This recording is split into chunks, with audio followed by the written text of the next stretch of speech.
एक छोटे से गांव में 3 साल का प्यारा बच्चा रहता था। उसका नाम था रिंगथूक। उसकी बड़ी बहन शिरिया और सबसे बड़ी दीदी चार्मी उसे बहुत प्यार करती थीं। उनके घर में एक छोटा सा सफेद कुत्ता भी था जिसका नाम था डूजी। चारों हमेशा साथ खेलते थे। एक दिन सुबह सुबह रिंगथीक बोला, दीदी, आज हम जंगल के पास वाले झरने में खेलने जाएंगे।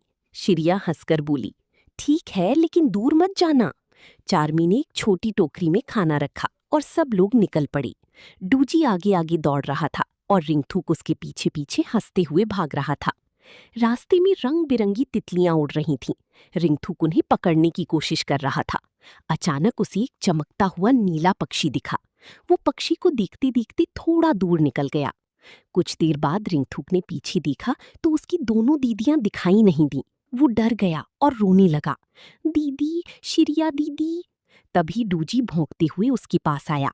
डूजी ने रिंगथूक का हाथ अपने मुंह से हल्के से पकड़ा और उसे वापस रास्ते की तरफ ले जाने लगा।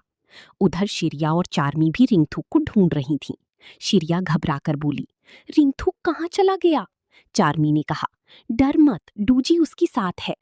थोड़ी देर बाद दूर से डूजी की आवाज सुनाई दी। दोनों बहनें उस तरफ दौड़ीं। उन्होंने देखा कि रिंगथूक एक पेड़ के नीचे बैठा रो रहा था और डूजी उसके पास बैठकर उसकी रखवाली कर रहा था। शिरिया ने तुरंत उसे गोद में उठा लिया। अरे मेरी छोटी भाई, तुम ठीक हो ना?